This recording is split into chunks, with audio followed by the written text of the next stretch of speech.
Hi everyone, my name is Phyllis and I'm the owner of Mad Moody Quilting Fabrics.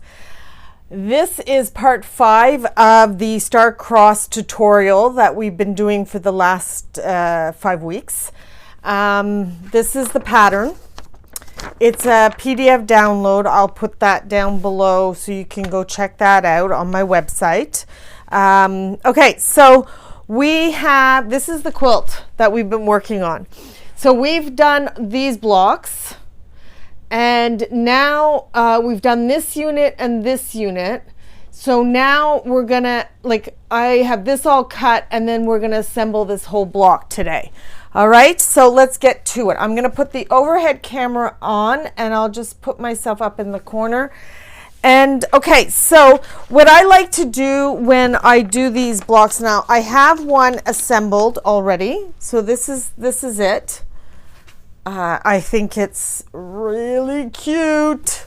I'm really liking the color combination. There's lots of contrast between the background, and there's contrast between these two, enough contrast and pattern contrast, which is very important also. So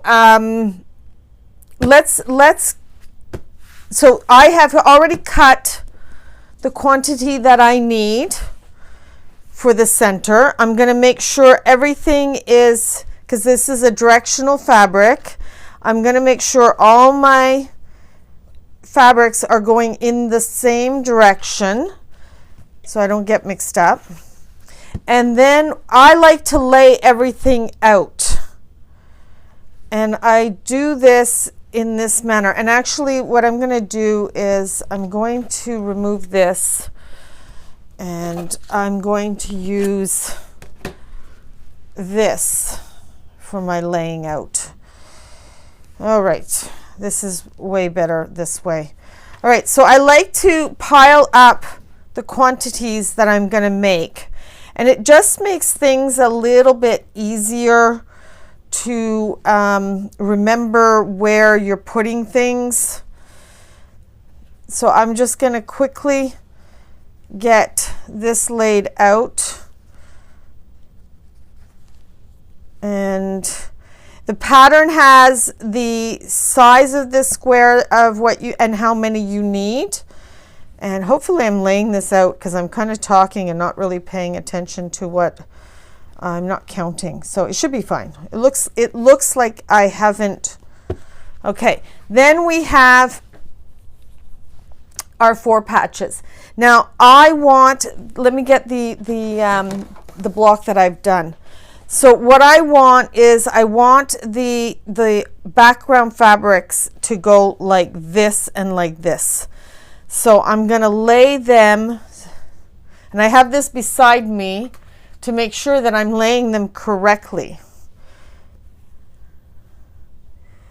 Because we don't want to get things turned around when I start sewing these things to get these units together. All right. And I'm not going to do any sewing today. I'm just going to give you an explanation of what to do. And then next week is assembling the quilt top.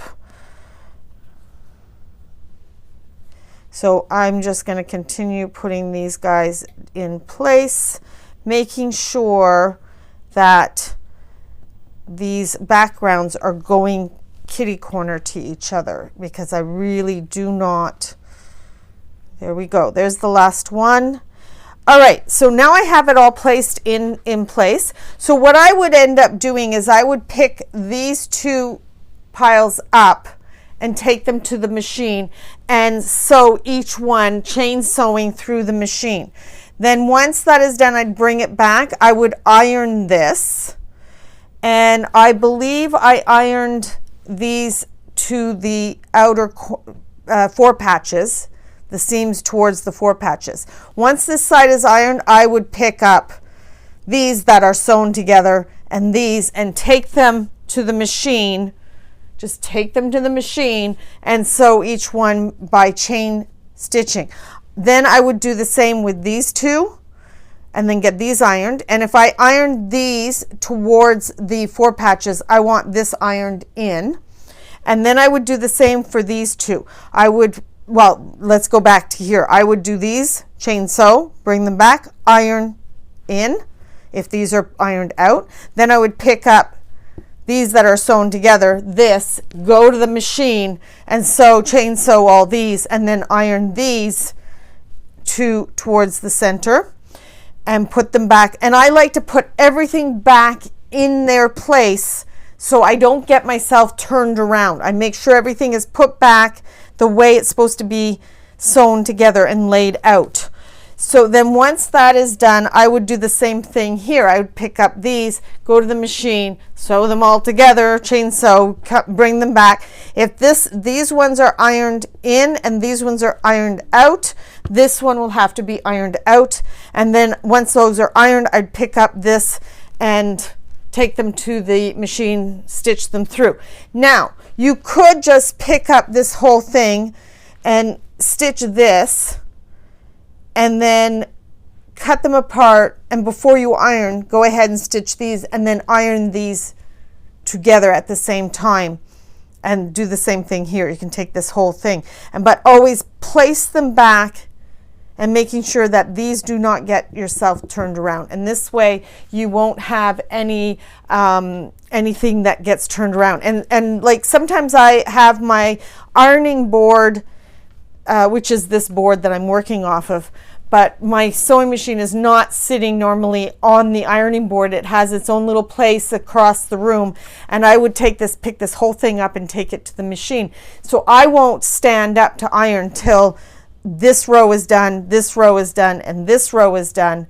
And then I would get up and iron everything, placing it back in its order, and then taking the whole thing back to the machine. And then I would sew this to this, and then all these chain sew that, cut them apart while I'm still at the machine, place them back, making sure that these don't get turned around.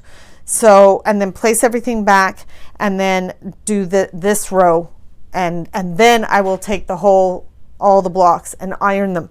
Now for these seams here, once this row is sewn, this row is sewn, and this row is sewn, to sew the rows together, then I would sew this row and then this row. Once these rows are sewn together into a block, what I like to do is I ironed, well, actually this one should be re-ironed. See, I have it ironed that way, and it's pretty flat. But if I wanted to custom quilt this, I would have the ditch in the wrong side. I want the ditch, no, I would have the ditch there. These ditches are here on this outer side, and this one's on this side. So I would probably come back and re-iron this to go the other way, because I want my ditches around that square. So if I decide to do custom quilting, I have that ditch going in the same direction on all the blocks and all 4 sides of the square. And so I will probably go in and re-iron that. But that is it for this block. Next week I'm going to explain how to sew the blocks together. So we'll see you next week, and happy sewing. Bye.